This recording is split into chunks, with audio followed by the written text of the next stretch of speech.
ஆண்டுகளிலே செய்யப்பட்ட திட்டங்கள் மக்களுக்கு கொண்டு போய் சேர்க்கின்ற வேலையை முதலமைச்சர் அவர்கள் மிக தீவிரமாக சரியாக செய்திருக்கிறார். என்ன செய்தாலுமே ஒரு ஆன்டி இன்கம்பன்சி ஒரு எதிர்பார்ப்புகள் கொஞ்சமாவது இருக்கும். எவ்வளவு இருக்கிறது நமக்கு தேர்தலுக்கு அப்புறம் தான் தெரியும். ஆனால் எதிர்பார்ப்புகள் கொஞ்சம் இருக்கும். ஆனால் யாராவது ஒரு சாட்டிஸ்ஃபை ஆகாமல் இருப்பாங்க. அதுதான் எதிர்பார்ப்பு. எல்என்டி விரிவாக்கத்துக்கு தொடர்ந்து போராட்டம் பண்ணிட்டு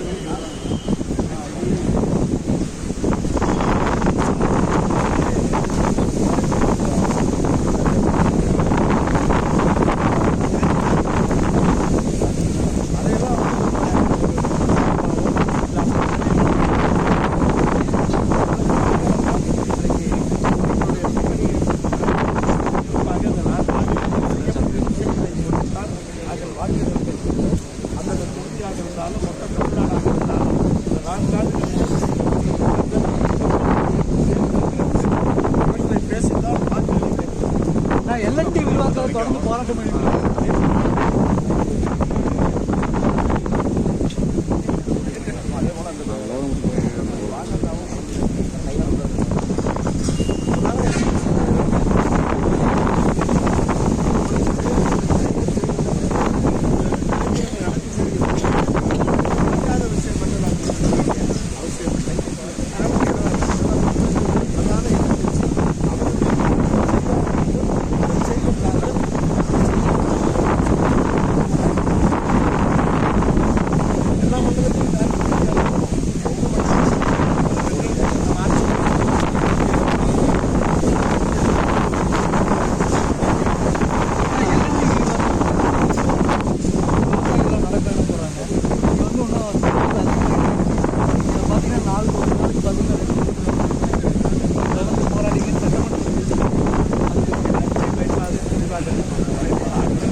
சொல்லியிருக்கிறார்.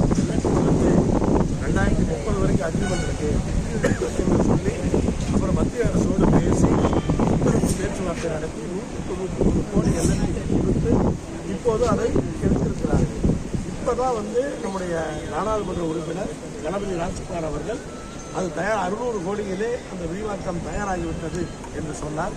போராட்டம் செய்த எங்களுக்கு அதை விட ஒரு மகிழ்ச்சியான செய்தி என்னவென்று அவ்வளோதான்.